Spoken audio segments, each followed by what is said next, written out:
Everything the fans thought they knew, it just changed overnight. The quarterback battle? Flip. The defense? Hit by a massive surprise. And now, the entire future of this team is on the line, right here, right now, in training camp. This isn't just another preseason. This is war. And someone's about to get left behind. Let's go, Falcons fans. It's finally here. Training camp isn't just starting, it's exploding. And this year, it's not just about who makes the team. It's about who takes over the team. Every snap, every throw, every drop of sweat could decide the future of the Atlanta Falcons. Because this camp, it feels different. The pressure is heavier. The eyes watching are sharper. And the stakes, they've never been higher. At the center of the storm is Michael Penix Jr., the rookie everyone's talking about. The quarterback who stepped in late last season and woke everyone up. He made the fan base believe again, but now it's real. Now he's QB1. And he's not just fighting for playing time, he's fighting to be the face of this franchise.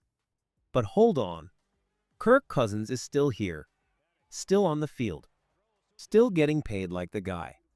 So here's the question we're all asking. Can Penix take this team from day one? Or will Cousins step in and remind everyone why he's been a starter for a decade? The truth? We're going to find out fast. Because in the NFL, if you're a real franchise QB, you show it right away. No hiding, no waiting. And that's exactly why every throw Penix makes in camp matters. Every deep ball, every sideline out, every connection with Drake London is being watched like a movie trailer for the future. Speaking of the future, let's talk about Bijan Robinson. Last year, he was electric. This year, he's training to be unforgettable. Forget 20-yard runs. Bijan is chasing 60-yard touchdowns now. He's working like a man who wants to destroy defenses, not just tire them out.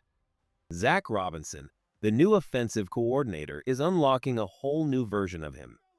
More power, more speed, more danger. And with Tyler Allgeier still in the mix as the thunder to Bijan's lightning, this backfield might be the deadliest 1-2 punch in the NFC. But here's where things get really exciting, the wide receiver room. Let's be clear, Drake London is WR1, no debate, no competition. But the real magic will come down to one thing, his chemistry with Penix. Because when that connection hits full speed, it's not just about London becoming a top receiver in Atlanta. We're talking top 10 in the league. That's the kind of potential we're staring at, and it's all starting right now in training camp. So here's your turn. How confident are you in Michael Penix Jr.? Is he the guy? Or should the Falcons lean on Cousins for now? Drop your take in the comments below. Rate your confidence from 1 to 10. Let's see what the fan base really thinks. Let's talk wide receivers, because this group, it's stacked. Darnell Mooney, Ray McLeod, Catterall Hodge, Jamal Agnew, Casey Washington, Chris Blair, Nick Nash. That's a war zone. Every single one of these guys is fighting for a spot, and for the first time in years, the Falcons might actually have real depth at receiver. But don't overlook Jamal Agnew.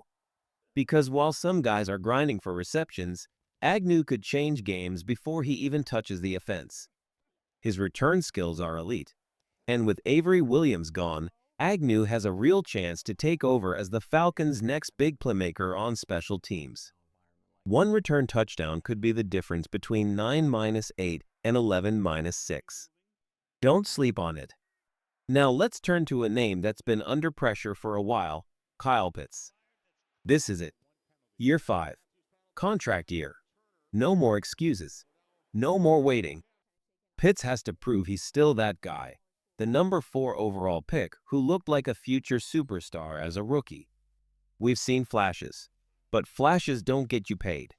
Production does, and with Penix under center and a more stable system led by Zach Robinson, Pitts has a real shot to get back to his Pro Bowl level.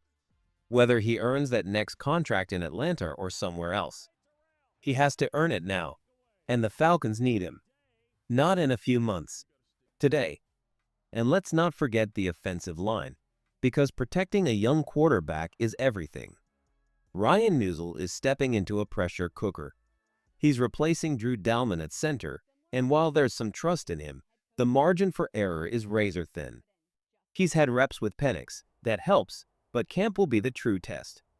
The backup battle behind him? Wide open. Matthew Bergeron, Javon Gwynn, Michael Gonzalez, these guys are fighting for more than just jobs. They're battling to protect the face of the franchise. One injury can flip a season. Depth matters more than ever. But now, we've got to talk defense, because this is where things could get wild. Let's be real. The Falcons have struggled with the pass rush for years. It's been the weakest link, and they finally said, enough. Jalen Walker, James Pierce Jr., these aren't just rookies. These are game changers the Falcons invested real draft capital in. Trading up to grab Pierce at number 11 wasn't just aggressive, it was a full-blown statement. The Falcons need pressure now. Not in year 2. Not eventually. Right now, if these two deliver, the entire defense changes overnight. But don't ignore the D-line. Losing Grady Jarrett? That's huge. He was the heart and soul of this defense. Now the spotlight shifts. Morgan Fox has to step up. But the guys who could really surprise everyone? Rook Orhorhoro, Zach Harrison, and Brandon Dorlus. These young guys are being counted on to grow up fast, because the Falcons aren't just hoping for improvement. They need it. Forget the word revamp. That sounds cute. This is about evolution. This line has to go from potential to production fast. And if you thought the drama stopped there, you haven't looked at the linebackers and secondary. Divine Deablo was brought in to stabilize the linebacker core. He should start. But what about Troy Anderson? Where does Caden Ellis fit? And what's Jeff Hafley going to do with all this talent? That's the mystery. Hafley's scheme is fresh, but it's not locked in yet. And the nickel corner spot? That's the camp battle to watch. D. Alford, Clark Phillips 3, Billy Bowman Jr. All three are fighting tooth and nail, and no one has pulled ahead yet. It could go down to the final week. And whoever wins, that job might end up covering slot receivers in the playoffs. That's how high the stakes are. All right, Falcons fans. Now it's your turn. Which storyline are you watching closest? Penix versus Cousins? Bijan's breakout? The pass rush reboot? And most importantly, are you worried about the defense, or do you believe this group can finally rise? Drop your thoughts in the comments right now. Tell us what excites you, what scares you, and who you think will be the surprise star of training camp. Let's start with the cornerbacks, and let's make one thing clear. Don't worry about A.J. Terrell. Seriously, stop. People love to talk like he had a down year, but that's only because his standards are sky high. He's still the anchor, still the lockdown, still the heartbeat of this secondary. But that's not where the real battle is. The fire? The tension? It's all happening at nickel corner. And this isn't hype. This is a real three-man war. D. Alford, Clark Phillips 3, Billy Bowman Jr. Three completely different styles. Three completely different stories. And only one of them is walking out of camp with the starting job. This battle could decide how aggressive this defense becomes. If Alford wins it, expect tight, physical coverage. If it's Clark, the defense leans quicker and more reactive. And if the rookie Bowman pulls off the upset, you might see the whole scheme shift. Don't be surprised if Jeff Ulbrich makes serious adjustments based on who takes that nickel spot. This isn't just depth building, it's identity shaping. Now, let's talk about a position that's quietly loaded, safety. Jesse Bates III is locked in. He's the veteran leader, the quarterback of the secondary, the guy calling the shots. No questions there. But next to him, it's wide open. Right now, it looks like Xavier Watts has the edge. He's young, fast, physical, and if the season started tomorrow, he might be the guy. But don't count out Jordan Fuller. He's got experience. He's been in big moments. Coaches trust him. And that trust could mean everything if this defense is trying to keep things steady while it grows. And then, there's DeMarco Hellams. Remember him? He's healthy again, and he's a complete wild card. He hits hard, plays smart, and if he shows up in camp, his role could explode. This group is going to hit, going to compete, and most of all, going to matter. Because if this Falcons defense wants to climb from average to dangerous, it starts in the secondary. But hold up, we can't ignore special teams, because big changes are brewing there too. The biggest? Jamal Agnew. And no, not as a receiver, as a return specialist. With Avery Williams gone, Agnew steps in as the field flipper. One kick return can turn a game upside down. One punt return touchdown can flip the season. And Agnew has done it before. Now, it's Atlanta's turn to unleash him. He might be the secret weapon no one's talking about.